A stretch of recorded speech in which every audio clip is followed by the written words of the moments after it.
We're looking at the original intent of those who ratified the Constitution of the United States of America. And we've looked at several things that are basic to government, basic to power, basic to culture. What we want to look at now is the preamble to what we call the Bill of Rights, or the first 10 amendments to the Constitution of the United States of America. Most of us are familiar with the preamble to our Constitution. We, the people of the United States, in order to form a more perfect union, establish justice, ensure domestic tranquility, provide for the common defense, promote the general welfare, and secure the blessings of liberty to ourselves and our posterity, do ordain and establish this Constitution for the United States of America. We like this preamble. We're used to it. The one we're not used to and we probably don't know about is the preamble or the introduction to the Bill of Rights. And the Congress of the United States, under the new Constitution, came up with first 22 and then 12 recommended amendments to the Constitution. And they did this at the demand of the states via their ratification letters. These 12 were sent out to the states to be ratified, of which 10 were ratified. Later, one of them was ratified and became our 27th Amendment, and one remains unratified. And probably would be a good idea if we did ratify it. That being said, this preamble is often taught, if it's taught at all, that it's really only useful in terms of dating, to tell you what date the amendments were introduced. This is very much a fib.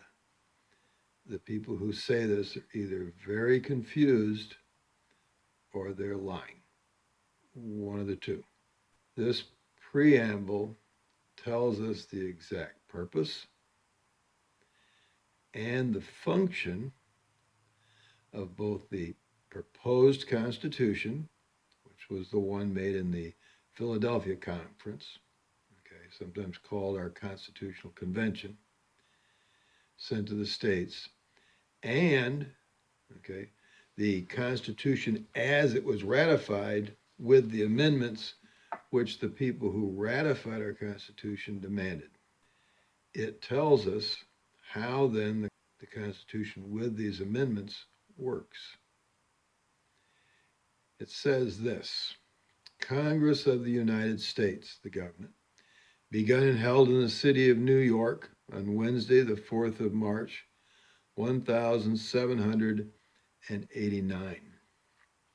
The conventions of a number of states, and these were the ratification conventions, having at the time of their adopting the Constitution expressed a desire, that's a bit of an understatement, they demanded, at the time of their adopting of the Constitution, ratification of the Constitution, in order to prevent misconstruction or abuse of its powers, that further declaratory and restrictive clauses should be added. This is exactly what the people wanted. Three things we need to see from this preamble that are very important.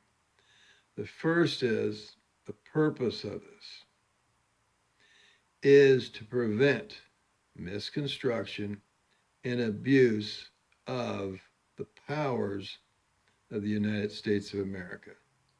And we'll go through that these powers are vested representative powers and exactly what that means. But what we're doing here is preventing misconstruction and abuse. Secondly, we're doing this by declaring, and restricting restrictive clauses.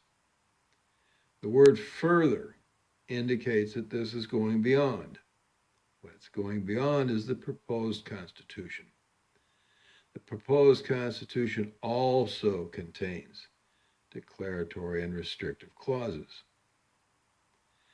Our Constitution declares what powers we, the people, allow our government to use from us. They're our powers.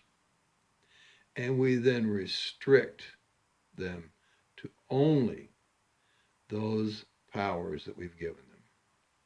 We'll see from the 10th Amendment just exactly how this works. This document, this statement, is the linchpin of our Constitution.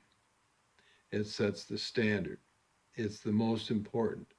It's the thing every human being who wants to understand the Constitution of the United States of America should be taught. Perhaps you weren't.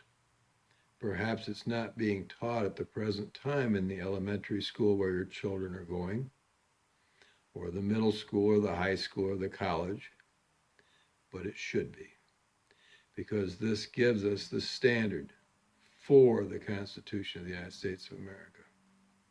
We'll see more of this as we move on and as we look at our 10th Amendment and 9th Amendments. Hopefully this is helping. Thank you.